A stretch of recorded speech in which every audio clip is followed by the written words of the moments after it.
Enormous Equifax breach taught us anything. It's that we need to do everything we can to protect our personal information, right? Especially our Social Security numbers. Simply Money's Amy Wagner joining us this morning to explain who really needs that number and who doesn't.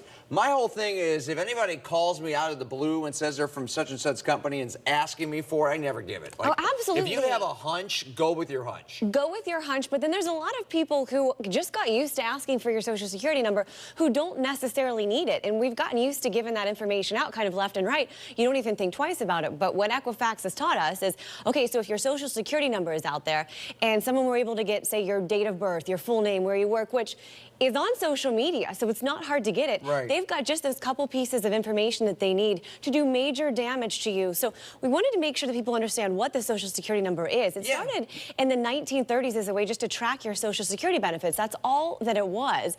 Well, why now is it that our whole life is tied to it? It's like giving somebody the key to your house. They can take everything. Absolutely. Well, then in the 1960s, the IRS started using it, and then it became like the de facto national identification number. But it's not, and you shouldn't think of it that way. Okay. Here are the organizations that definitely do need this number. Those credit bureaus. They started using these actually in the 1980s.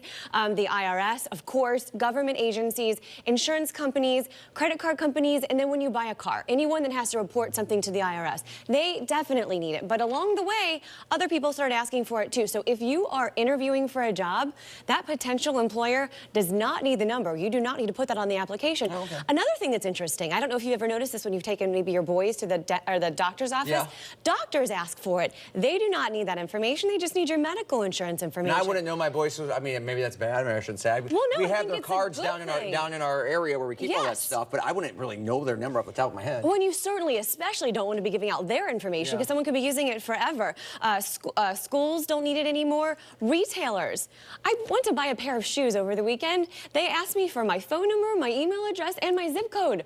Well, they just want the shoes. You know, now, I will give a retailer my number if it's associated with a card. So if you're in Macy's and you don't have the Macy's card, they can look it up through the Social Security number. Just be very careful. But is that bad? Well, I think the Simply Money point in all of this would be you've got to protect it. So if someone's asking you for your Social Security number and you don't think you legally have to give it to them, be nice about it, but say, you know what, it's important for me to protect this information. Why do you need it? Is there something else I can give you? Let me ask you. Date of birth, my address, whatever it is, that information is nowhere near as critical as that Social Security number is. Let me ask you, sometimes they say, I need the last four digits.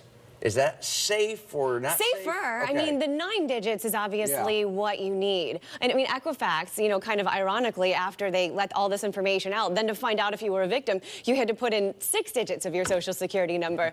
Okay. So that has been a complete mess. But the key here is you've just got to protect yourself. If someone's asking for your Social Security number, ask why they need it. If it's not a legit answer, do not give it to them.